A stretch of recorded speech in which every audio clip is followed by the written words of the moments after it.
Hello, welcome সবাইকে আবারও এনটিভির পর্দায় আইএলটিএস সিরিজ নিয়ে। আমি মোস্তাকিম রয়েছি আপনাদেরকে আজকের এই এপিসোডে। আজকে আমরা আলোচনা করব একটি নতুন বিষয় নিয়ে, তা হচ্ছে লিসনিং। আমাদের এই লিসনিং এর 6টি ক্লাসে আমরা আপনাদেরকে বোঝানোর চেষ্টা করব কিভাবে আপনি লিসনিং এ আপনার স্কোরটাকে গিয়ার আপ করতে পারেন। চলুন দেখে আসি আজকে আমাদের লিসনিং এর প্রথম এপিসোডটি। এবং এই প্রথম এপিসোডটি তৈরি করেছি আমরা শুধুমাত্র লিসনিং এর ওভারভিউ নিয়ে, অর্থাৎ যারা একদম বাসায় বসে আইএলটিএস লিসনিং বা আইএলটিএস প্র্যাকটিস করার কথা চিন্তা করছেন তাদের জন্য এই এপিসোডটি হতে পারে একটি লাইনমার্ক। Let's go. আমরা প্রথমে একটু দেখি আইএলটিএস লিসনিং এ আমাদের কি কি বিষয় আসে এবং এর ফরম্যাটটা কিরকম।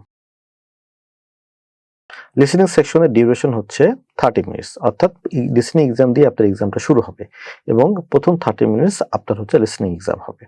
এবং এখানে স্ট্রাকচারটা হচ্ছে এইভাবে সাজানো যে যত সময়টা পার হবে তখন এটা আসলে ডিফিকাল্টি লেভেলটা বাড়বে।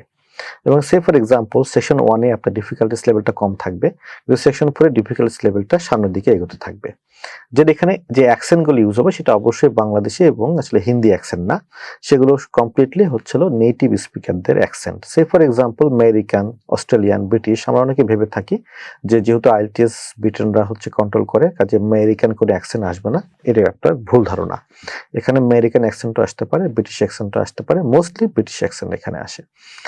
যেন আপনি কিন্তু যে কোনো ধরনের লিসেনিং, যে কোনো একটা সেন্টেন্স আগের মতো আপনার আর অ্যান্সার অর্থাৎ হচ্ছিল আপনার আর একটা এক্সাম্পল শোনার কোনো সুযোগ নেই। আপনার ডাইরেক্ট একবারই মাত্র শুনতে পারবেন আপনার অ্যান্সারটি।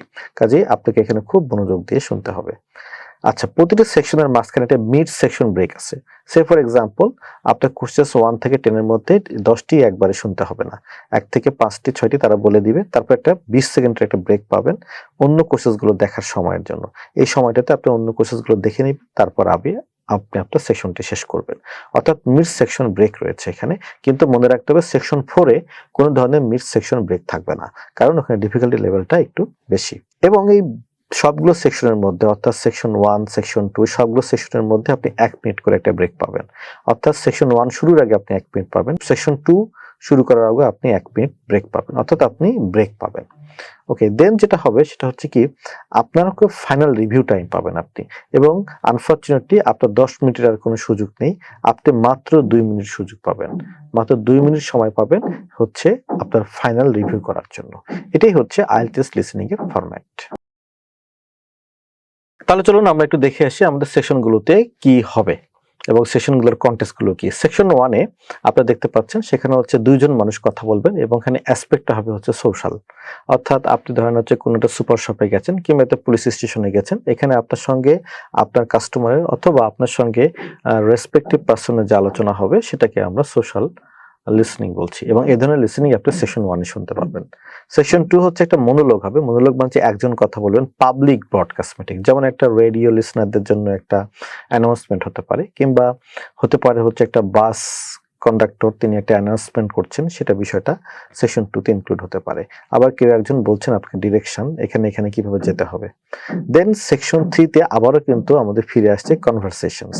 কনভারসেশনসে এটা হবে কিন্তু দিস টাইম নট সোশ্যাল, এটা হবে হচ্ছে হলো একাডেমিক, অর্থাৎ দুইজন বা তিনজন স্টুডেন্ট তার টিউটরের সাথে অথবা দুজন স্টুডেন্ট তাদের অ্যাসাইনমেন্ট নিয়ে কিংবা একটা একাডেমিক আলোচনা নিয়ে আপনার আলোচনা করবে।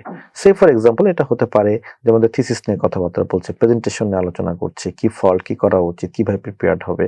এবং সেকশন 4 হচ্ছে আবারও একাডেমিক, কিন্তু দিস টাইম হচ্ছে মনোলগ। মনোলগ মানে একজন এটা টক দিবেন, অর্থাৎ ইউনিভার্সিটি গেলে যেমন একজন প্রফেসর একটা টক দেন একটা বিষয়ের উপরে, সে ফর এক্সাম্পল আর্কিওলজি, তিনি আর্কিওলজির উপরে একটা টক দিবেন, কিংবা পেইন্টিং, রক রক আর্টের উপরে তিনি একটা কথাবার্তা বলবেন। এই কথাগুলোকে আমরা ইনক্লুড করব সেকশন 4 এ।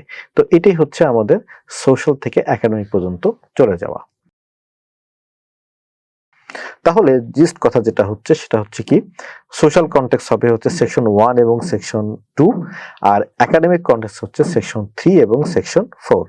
ওকে, তাহলে সোশ্যাল কনটেক্সট বলতে আমরা যেটা বুঝি এভরিডে রিয়েল ওয়ার্ল্ডে যেটা হচ্ছে সেটা নিয়ে আলোচনা, আর সেকশন 3 এবং 4 এ হচ্ছে একাডেমিক অর্থাৎ পড়াশোনার বিষয়ে আলোচনা। আপনি জেনারেল ট্রেনিং দিলেও কিন্তু আপনাকে এই বিষয়টা আপনার সাথে অ্যাকস্টমের সাথে হবে। দ্যাট ইজ এটাই হচ্ছিল সেকশন 1 2 3 4 পার্ট 1 2 3 4 ইন লিসেনিং এর ফরম্যাট। ওকে, চলুন দেখে আসি কোশ্চেন টাইপ।